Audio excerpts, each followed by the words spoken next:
पुराण पुरुषोत्तम ब्रह्मणोत्तम युगादिषु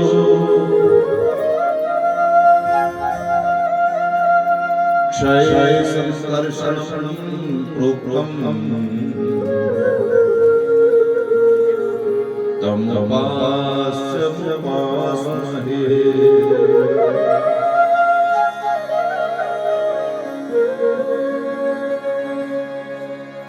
तप्त कांचन गौरांगी राधे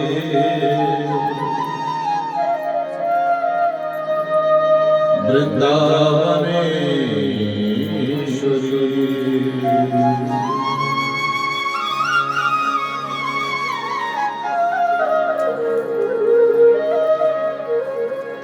वृषभानुसुते देवी प्रणमामि हरि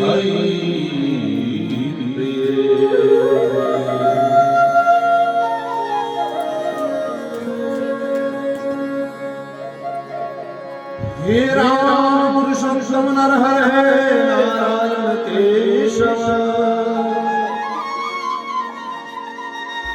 गोविंद गरुड़ध्वज गुणनिधे दामोदर माधव। हे कृष्ण कमलापते यदुपते श्रीपते वैकुंठाधिपते चराचरपते लक्ष्मीपते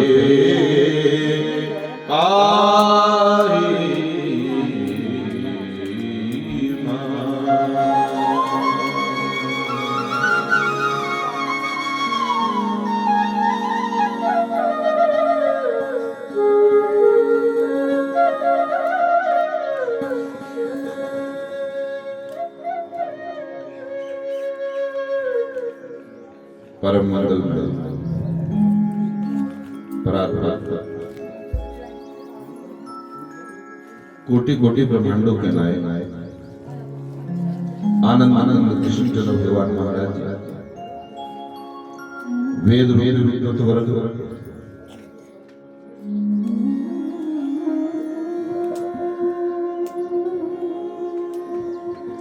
इस यज्ञ के यज्ञाचार्य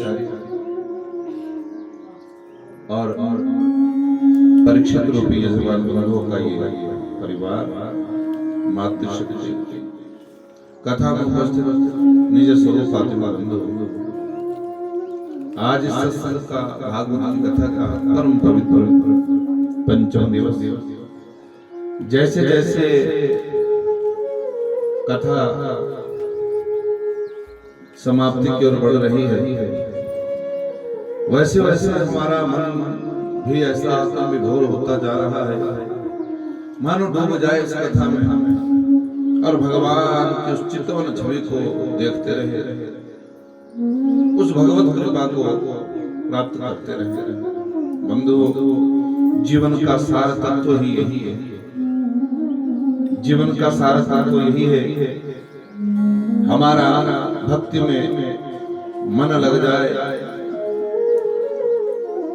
मन भक्ति में रमण करने लगे और भगवान के चरणों से हमारी प्रीति हो जाए।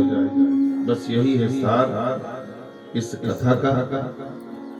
आइए भगवान के चरणों में अपना प्रणय निवेदन लेकर के चले और भगवान से प्रार्थना करें, हे प्रभु,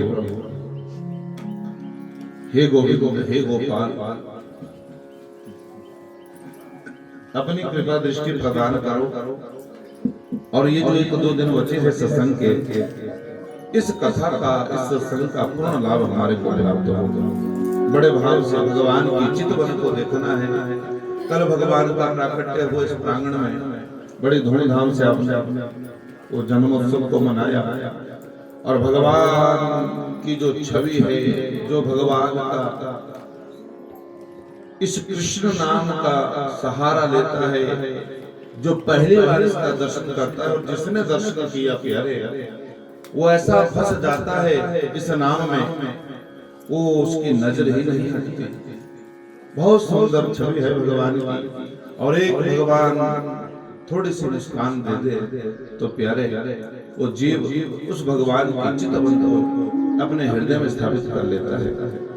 आइए हम भी भगवान की उस छवि का दर्शन करें और भगवान की वो मुस्कान कैसी है, भगवान छोटे बाल रूप में जरा सा मुस्कुराते हुए कैसे लगते हैं, कैसी है उनकी चितवन, कैसा है भगवान का रूप। बड़े बड़े संत महात्मा इसे गाते हैं और इस नाम में डूबते हैं। आइए बड़े प्रेम से श्रवण करें।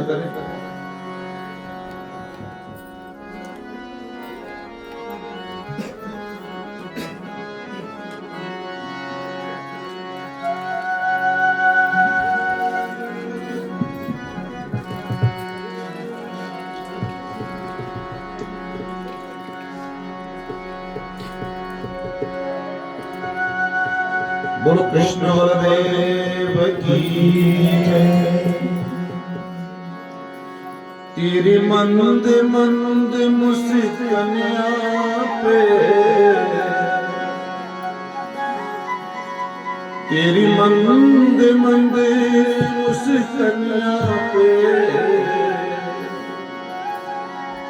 बलिहार प्यार जो,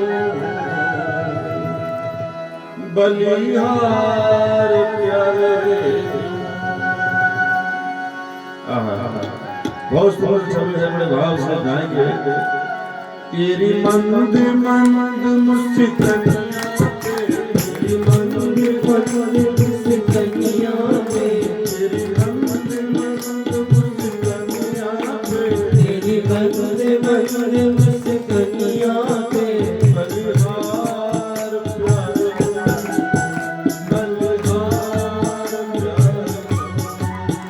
बलिहार प्यारे तू, बलिहार प्यारे।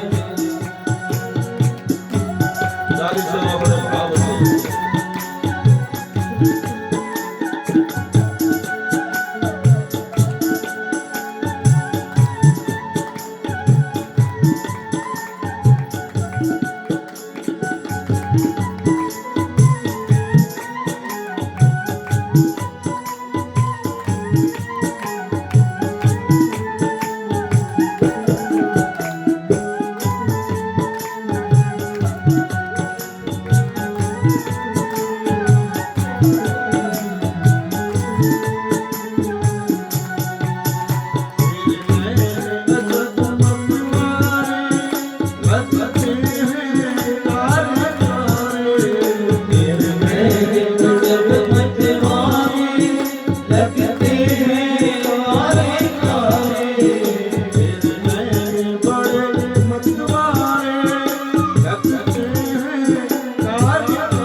आइए आइए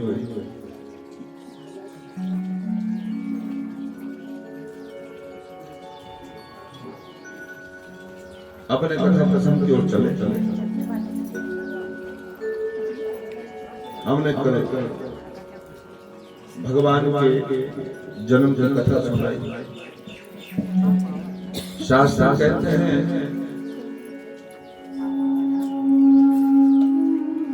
चतुर्थ दिवसीय जो कथा होती है 7 दिनों के अंतर्गत आने वाली उस चतुर्थ दिवसीय कथा में भगवान की जन्म की कथा हो जानी चाहिए, क्योंकि इतना विस्तार है कि कथा कभी नहीं होती, लेकिन फिर भी हमें उन मर्यादाओं का ध्यान रखते हुए स्पर्श करते हुए भी चलना है।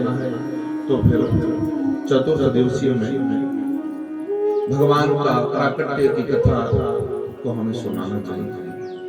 बहुत सारी कथाओं का हमने स्पर्श किया, लेकिन बंधुओं इस कथा से यदि हम एक बात भी अपने जीवन में अपना लेंगे तो हमारा कथा कहना भी सार्थक हो जाएगा और आपका कथा सुनना भी सार्थक हो जाएगा।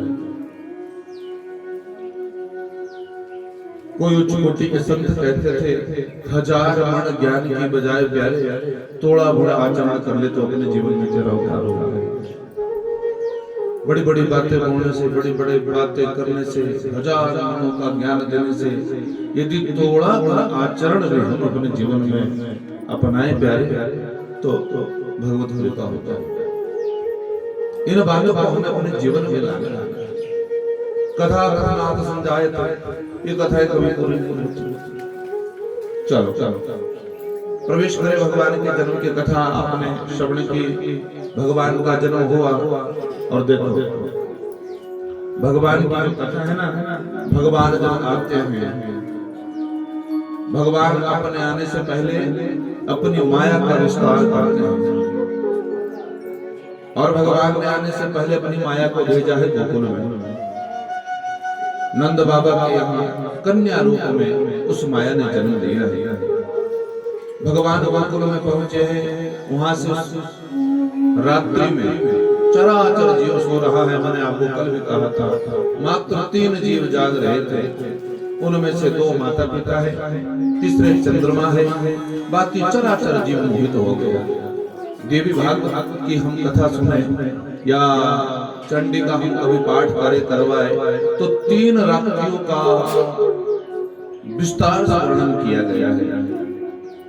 काल रात्रि, महारात्रि और मोह रात्रि। ये जो रात्रि है जन्माष्टमी की रात, इसको मोह रात्रि कहा गया है। चराचर जीव को मोहने वाली है ये रात।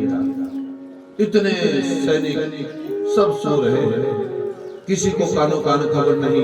और रात्रि में क्या घटना घटित हो गई, भगवान को छोड़ के आए, वहां से कन्या को उठाया और कन्या को लेकर के जैसे ही उस कारागार में आए तो बंधुओं इस माया रूपी कन्या ने चिल्लाना शुरू किया कि सारे पहरेदार भी जाग गए, सारे दरवाजे भी बंद हो गए, ताले भी लग गए और यथावत पहले की तरह सारी स्थिति हो गई। और बंधुओं ऐसी स्थिति होने के बाद जब कंस को सूचना मिली, वो तो इंतजार कर रहा है कब मेरा काल जन्म लेगा और मैं उसे मार डालूं अपने हाथों से। लेकिन भगवान की माया का विस्तार कंस की समझ में कहां आया। कंस को सूचना मिली और देखो शास्त्र कहते हैं ये जीव जब माया में फंसता है, यहाँ तो भगवान की बात है, भगवान के पिताजी है, तो भगवान के पिताजी को तो कष्ट नहीं होना चाहिए। जिसके घर में भगवान जन्म ले रहे हैं वो तो सुखी होना चाहिए। अब माता पिता का कष्ट देखो, कितने वर्ष हो गए जेल में, वहां भगवान आए, जन्म भी लिया, लेकिन अभी भी कष्ट से निवृत्ति नहीं हुई। हम आप क्या कहते हैं, कभी एक धूप की बत्ती जला दी, थोड़ी सी ज्योति जला दी, तो कहेंगे अरे भाई हम इतना पूजा पाठ करते, सारे कष्ट हमारे को। आपने भगवान का परिवार नहीं देखा, भगवान ने जहां जन्म लिया माता पिता कितने कष्ट में है, दुख में, और भगवान चाहते तो उस कष्ट की निवृत्ति कर सकते थे, लेकिन नहीं की। क्यों? वो बताना चाहते हैं संसार को, लोकवत्तु लीला कैवल्यम, लोगों को दिखाने के लिए भगवान ने ऐसी लीला की और अपने आप तो पहुंच गए गोकुल में। लेकिन वहां से माया रूपी कन्या को जब लेके आए, शास्त्र कहते हैं भले ही मेरे पिता हो, इस संसार का कोई भी जीव हो, जब माया रूपी कन्या को जीव पकड़ेगा, जब माया से स्पर्श करेगा, तो फिर मेरी माया में लिप्त हो जाएगा और फिर से वो बेड़ियों में जकड़ जाता है। ये बेड़िया कोई और नहीं, ये माया रूपी बेड़िया है।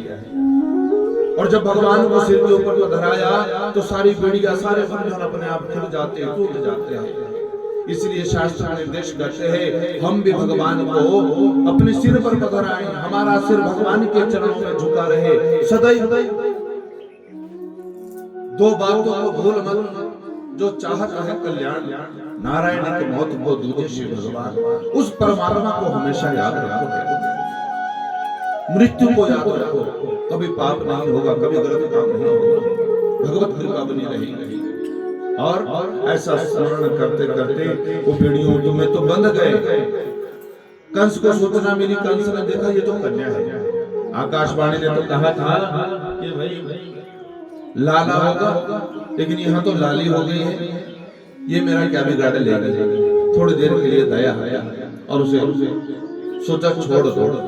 नारद जी ने सोचा यदि इसके अंदर ऐसा दया भाव उत्पन्न हो गया तो भगवान इसे मारेंगे नहीं जल्दी। और जो उनके कुछ सलाहकार थे, बोले महाराज देवताओं का क्रम बड़ा विचित्र है, उन्होंने सोचा कि कंस बड़ा दयावान है, कन्या समझ करके छोड़ देगा, इसलिए जब ये बड़ी होगी तो धोखे से तुम्हारे को मार डालेगा। इसलिए कंस ने उस माया रूपी कन्या को पकड़ा और उसी में शिला पर पटकना चाहा, वो हाथ से छूट गई। साक्षात आकाश मंडल में अष्टभुजी दुर्गा का रूप धारण किया। मूर्ख, तुझे मारने वाला पैदा हो गया है, अब तू बच नहीं पाएगा। तुझे मारने वाला देवकी का लाल, अष्टम लाल, उसने जन्म ले लिया है और वो ब्रज में पहुंच गया है। कंस बड़ा आश्चर्यचकित हुआ, ये सब घटना कैसे घटित हो गई। हे मां, मुझे क्षमा करना, लेकिन ये बता दो वो कहाँ है। बोले ये नहीं बताऊंगी। और वही दुर्गा, वही भगवती विंध्याचल पर्वत पर जाकर के निवास करने लगी और वही विंध्याचल निवास करने लगी। अष्टभुजी मां दुर्गा, जिसको हम वैष्णवी कहते हैं, शास्त्र कहते हैं वैष्णवी, माया, भद्रा, भद्रकाली और अनेक नामों से मां भगवती को स्मरण करते हैं। और देखो देवी के पाठ में जब पहला श्लोक है, जहां हम पाठ करते हैं चंडी का पाठ, उसमें क्या कहा, ज्ञानी नाम अपि चेतांसी देवी भगवती ही सा बलाद आकृष्य मोहाय माया प्रियच्छति। भगवान की माया ऐसी है, छोटे मोटे लोग तो छोड़ो, जो बड़े बड़े ज्ञानी हैं, जो बड़े बड़े संत हैं, उनके चित्त को भी हर लेती है। बड़े बड़े मनुष्यों के बड़े बड़े चित्त को हरने वाली है। इसलिए शास्त्र कहते हैं माया में ज्यादा लिप्त मत हो। माँ या माँ का होता है निषेध, निषेधात्मक, या जो नहीं है, जो ना होते हुए भी है, वो क्या है, वो भगवान की माया है। और जो है, जो दिखता है वो नाशवान है, और जो नहीं है वो दिखता नहीं। बस वही भगवान की माया है। कहीं धूप है और कहीं ये भगवान की दो पल की माया है। बड़ी विचित्र और दिव्य प्यारे शास्त्र कहते हैं। ये तो हो गई मथुरा की बात। चलो अब चलते हैं गोकुल में, और गोकुल की कथा श्रवण करते हैं। गोकुल में क्या है, गोकुल में कौन है, अब थोड़ा बड़े प्रेम से श्रवण करेंगे हम। गोकुल के राजा कौन है? नंद बाबा, और उनकी पत्नी का नाम है, बोलो बोलो, नंद बाबा की पत्नी का नाम क्या है? यशोदा। अब आपसे प्रश्न पूछूंगा मैं। प्रश्न ये है कि भगवान का जब जन्म हुआ नंद बाबा के यहाँ, तो नंद बाबा की आयु कितनी थी? बोलो बोलो। सुना है ना? मैंने तो ऐसा सुना, अपने बड़े भागवत सुना है यहाँ पर, तो इतना तो पता होगा ही। बोलो बोलो, भागवत से नाम दूंगा। बाबा की आयु कितनी थी जब भगवान का जन्म हुआ? हमें ठीक है, थोड़ा सट्टा भी लग जाता है कई बार, पर लगा नहीं आपको। 65 साल हुआ। और को बताना चाहे? चलो कोई बात नहीं। अब कथा सुन रहे हो ना, याद रखना, दूसरी बार भूलना मत। कहानियां नहीं सुनना, मैं बार बार बोलता हूँ। यहाँ से सुनो और अंतःकरण में ले जाओ। बाबा की आयु थी 75 वर्ष। कितनी आयु थी? 75 वर्ष। चलो दूसरा प्रश्न पूछूंगा आपसे एक बात। यशोदा मैया की आयु कितनी थी? बोलो बोलो, लगाओ लगाओ, सट्टा भी लगा जाता है।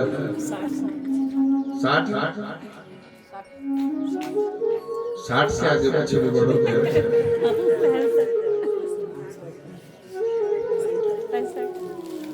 सुनो, यशोदा मैया की आयु थी 80 वर्ष। यही है भागवत की कथा प्यारे, ये उल्टी गंगा है। अब आप सोचोगे कि यशोदा मैया इतनी बड़ी आयु, आपने सुना होगा 80 वर्ष की आयु में सुत तेरो जायो।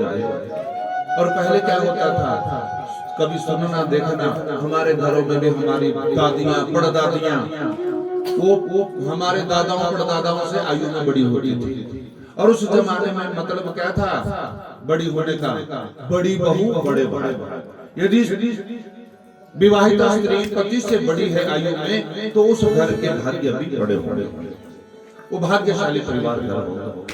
और इसी कारण से बहुत हमारे ऐसे उदाहरण है, पर वो बातें बीत गई, वो पुराने जमाने की बातें हैं। तो क्या हुआ? इतना याद रखना आपने, 80 वर्ष की आयु। देखो बुढ़ापा आ गया, उनके संतान नहीं थी, और संतान प्राप्ति के लिए न जाने कितने पाठ कराए, अनुष्ठान कराए, बहुत यज्ञ करवाए, लेकिन बालक नहीं हुआ। और आज जब बाबा 75 वर्ष के हुए, 80 वर्ष की मैया हुई, तो उस पाठ का, उस यज्ञ का, अनुष्ठान का फल प्राप्त हुआ। उनको लगा अब इनके घर में बालक होने वाला है। और देखो ये जो बहनें होती है ना, बहनों का क्या स्वभाव होता है? बहनें सोचती है कि भाई हमारा भाई का जो परिवार है ना, घर, वो हरा भरा है। उनको बड़ी चिंता है, हमारे भैया के घर में संतान नहीं है, और न जाने कितना वो भाव करती है हमारे भैया के घर में संतान हो। भगवान से प्रार्थना की, और नंद बाबा की 2 बहनें हैं, उन दोनों बहनों का नाम है नंदा और सुनंदा। बड़ी बहन का नाम है नंदा, छोटी बहन का नाम है सुनंदा। उनको पता लगा कि भाभी गर्भवती है, तो 6 महीने पहले आ गई, भाभी के साथ काम करेंगे, सेवा करेंगे, विनोद करेंगे, और भाभी को कुछ काम नहीं करने देंगे। और जब यहाँ बालक होगा ना हमारे भैया के घर में, फिर तो खूब उत्सव मनाएंगे हम, और खूब इनाम मिलेंगे अपने भैया से। और देखो भाई, बहन के लिए तो दरवाजे खुले हैं, उन्हें नहीं दोगे तो किसे दोगे? तो वो वहां इंतजार कर रही है हर रोज। और यशोदा मैया का नियम क्या है? प्रातः 4 बजे उठने का। 4 बजे उठ जाती है मैया। शास्त्र कहते हैं सुबह जल्दी उठना चाहिए। 4 बजे ना उठ सको तो कोई बात नहीं, कम से कम सूर्योदय से पहले उठ जाओ। लेकिन कलयुग आ गया भाई, नींद ही तब आती जब सूर्योदय आएंगे, सूर्योदय होगा। बोले अब नींद आ रही है, खराटे चले हुए 10-10 बजे उठ रहे। शास्त्र बोलते हैं प्यारे, प्रातः काल यदि नींद भी लग रही है तो घर का मुख्य दरवाजा खोल दो। भगवान एक फेरी लगाते सुबह सुबह, और जिसके घर में दरवाजे बंद रहते ना, वहां दरिद्रता का श्राप देके चले जाते हैं। और जिस घर के दरवाजे खुले रहते हैं, सुबह ब्रह्म मुहूर्त में भगवान वहां आशीर्वाद देते, उस घर में बरकत होती है। इसलिए शास्त्र की इन बातों का पालन करना चाहिए। हर रोज 4 बजे उठती है, लेकिन ये क्या, आज तो 5 बज गए, 6 बज गए, 7 बज गए, दोपहर ये सूर्योदय हो गया, लेकिन यहाँ पर भाभी उठी नहीं रही। सुनंदा ने सोचा पता नहीं क्या हो गया होगा, दौड़ करके गई। और जैसे ही दौड़ करके गई तो क्या हुआ, क्या देखा, वहीं बगल पर एक बालक पड़ा हुआ है, झीनी सी चदरिया तोड़ करके। ये मेरे भगवान, आज मेरे मनोकामना पूरी हो रही है। उस झीनी सी चदरिया को उठाया, फिर देखा और फिर से ढक दिया। उठाया नहीं, बालक नहीं देखा। क्यों? हे भगवान, प्रार्थना करने लगी, इससे पहले कि मैं इस बालक का मुखड़ा देखूं, ये लाला लाली नहीं होनी चाहिए। लाली होने में कोई समस्या नहीं है, लेकिन लाला होगा तो खूब इनाम मिलेगा। माता के गले में एक 9 लखा हार है। 7 लड़ियों वाले बड़े बड़े हार होते थे पहले, तो ऐसा हार वो इनाम में मिलेगा। मिलेगा तो तब भी कन्या भी हो जाएगी, पर लाला होगा, लड़का होगा, तब तो जीव बड़ी खुशी मनाता है। फिर से भगवान का स्मरण किया, चदरिया को उठाया और क्या देखा, हो छोटे से बाल गोपाल, उनको देख करके पूरे ब्रजमंडल में समाचार फैल गया। बोले नंद के लाला भयो है, नंद के लाला भयो है। पर ये सूचना दूं कैसे, वहां बाबा नहीं है। सबसे पहले भैया को सूचना दूं। भैया सुबह उठ करके गौशाला में चले जाते हैं और गौशाला में जाकर के गौ की पीठ के ऊपर हाथ फेरते हैं, गौ के चरणों का स्पर्श करते हैं। आज नंद बाबा ने स्वप्न देखा, मेरे घर में छोटा सा बालक खेल रहा है, क्या मेरा सपना सच होगा? गौ माता के कान में कह रहे हैं सपना। यदि आप बोलोगे हमारा सपना सत्य हो तो प्यारे अपने सपने को गौ माता के कान में कहो। वो गौ माता के कान में कहा, क्या मेरे घर में बालक होगा? मानो गौ माता ने आशीर्वाद दिया, अरे होगा नहीं, हो गया है। और ऐसे आशीर्वाद दे रही है गौ माता, लेकिन वो तो अपना सपना देख करके वहां गौ माता से अपना सपना कह रहे हैं। और सुनंदा बाहर दौड़ करके भैया भैया भैया भैया, अरे इतना हाथ क्यों रही है बहना, क्या हुआ? बोले भैया पहले ये बताओ तुम दोगे क्या? अरे बहना सब कुछ तेरा ही तो है, पर ये तो बता हुआ क्या? भैया आप बाबा बन गए, आपके लाला भयो है। और जैसे ही समाचार सुना, नंद बाबा 75 वर्ष की आयु में दौड़ करके सीधे यमुना जी में चले गए और यमुना में डुबकी लगाई और अपनी नासिका को पकड़ करके 108 डुबकी लगा करके बाहर निकले और ऐसा श्रृंगार किया, सजने लगे। बंधु, वृंदावन का जीवन जब सजता है ना, तो वृंदावन वालों की खासियत होती है, वो आंखों में काजल लगाते हैं। आंखों में काजल लगाया, पीली बगल बगली को पहना है, पगड़ी को पहना है, और फिर दर्पण ला करके पूछा, भाई कैसा लग रहा हूं मैं? बोले बाबा आज तो दूल्हे जैसे आप ही लग रहे हो। और सारे ब्रजमंडल में समाचार फैल गया, सब भगवान का दर्शन करने के लिए वहाँ हजारों की भीड़ लग गई और भगवान का दर्शन पाने के लिए इस प्रत्येक जीव की इंद्रियां व्याकुल है। बंधुओं, सब यशोदा माँ के घर में एकत्रित हो गए और जैसे वहां पर पहुंचे तो क्या हुआ, वहां सब बधाई देने को आ गए। कल तो आप कोई तो जबरदस्ती खड़े हुए थे, प्रसन्नता नहीं हो रही थी, कोई बात नहीं, प्रसन्न हो या दुखी हो हमें क्या, हमें तो कथा सुना करके चले जाना परसों। लेकिन शास्त्र कहते हैं जब भी जन्माष्टमी आए प्यारे, जहाँ भी भागवत की कथा हो, जहाँ भी जन्मोत्सव का वर्णन आए, जबरदस्ती एक फेरा लगाओ, बैठ जाओ, थोड़ा सा नाच लेना। ऐसा जबरदस्ती को नचाने का काम नहीं है, लेकिन भगवान के उत्सव में जरूर नाचना चाहिए, गाना चाहिए। और यदि शर्म लगे ना तो अपने घर में नाचना, दरवाजा बंद पर नाचना जरूर। कब? जन्माष्टमी के दिन। भगवान कहते हैं मेरे जन्मोत्सव पर जो खुशी मनाता है, जो नाचता है, गाता है, झूमता है, वो 84 के चक्र में नहीं नाचना। और जो अपने बच्चों की शादियों में डीजे पर खूब ठुमके लगा करके वहां नहीं आती शर्म, वहां तो आंगन के चक्के भी उखाड़ देते हैं। तो बंधु भगवान को सब बधाई देने लगे। चलो भगवान का जन्म हुआ है, आज कभी नहीं रहनी चाहिए बधाई देने में। मेरे साथ में बधाई देंगे सब, दोगे ना बधाई? तो दो बधाई बाबा को। नंद बाबा बधाई हो,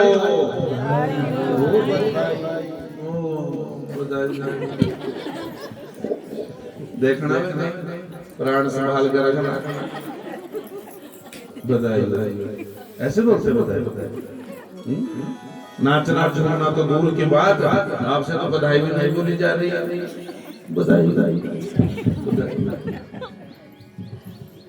ऐसे नहीं बोलते प्यारे, ऐसे बोलते बधाई हो, बधाई हो। आपकी आवाज कम से कम समाना के गांव तक तो गूंज जानी चाहिए। चलो ऐसे नहीं पता चलेगा, वैसे तो पुरुष वर्ग कम है ना यहाँ पर, लेकिन ऐसा बोलते हैं कि पुरुषों की जो ताकत होती है ना, वो महिलाओं से थोड़ा दोगुनी आवाज होती है। तो है तो पुरुष कम, तो बाबा को बधाई देंगे पुरुष वर्ग, माता को बधाई देंगी माता। ठीक है, और पता भी लग जाएगा थोड़ा कि कौन ज्यादा शक्तिशाली, और माताएं ज्यादा है ना, बहनें अधिक है, तो आपने माता को बधाई देनी। चलो सबसे पहले आपकी बारी, माताओं आप बधाई दो, और देखना बेइज्जती हो जाएगी, बेइज्जती नहीं होनी चाहिए। तो यशोदा मैया को सब बधाई देंगे, जोर से देंगे, बड़े प्यार से देंगे। दोगे ना बधाई? खोल दो अपने स्वर सारे। यशोदा मैया बधाई हो। हाँ, कुछ खुले स्वर, पुरुषों नहीं बोलना, पुरुष वर्ग तभी बोलेंगे जब हम बाबा को बधाई देंगे। ठीक है, यशोदा मैया बधाई हो, यशोदा मैया बधाई हो। चलो अब जितने पुरुष वर्ग है, और माइक का प्रयोग नहीं करना पंडित जी, वैसे बिना माइक के। हाँ माइक। अब देखना भी पीछे है तो थोड़े पर देखना, वैसे बोलते हैं पुरुष वर्ग बड़ा शक्तिशाली होता है। तो आइए बाबा को बधाई देंगे। नंद बाबा बधाई हो, नंद बाबा बधाई हो। अब आप खुद ही फैसला कर लो क्या है।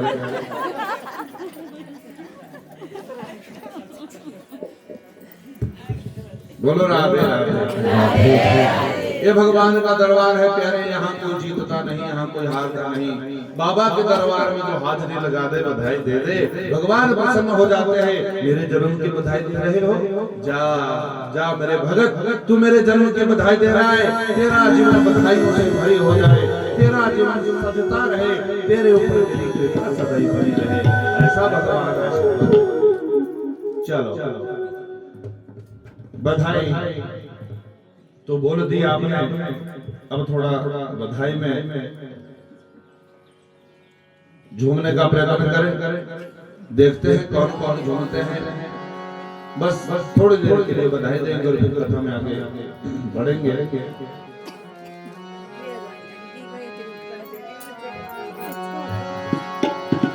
ओ नंद बाबा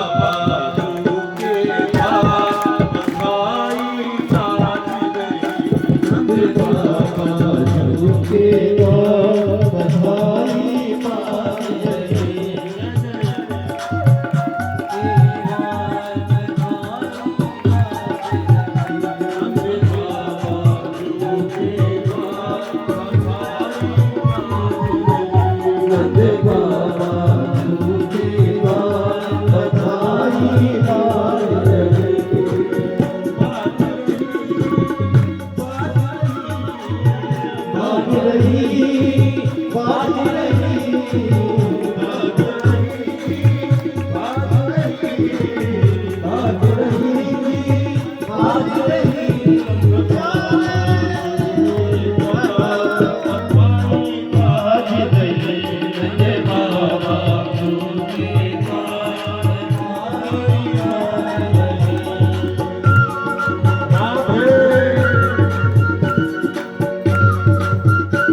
आप सभी को प्यारे भगवान भगवान के जन्म की बहुत बहुत बधाई।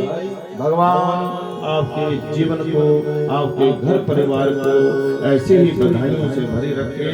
भगवत कृपा सभी को प्राप्त हो, ऐसा ही भाव, ऐसी ही उमंग अपने जीवन में रखना और भगवत कृपा प्राप्त हो, यही कामना करेंगे हम। आइए बंधुओं, अब आगे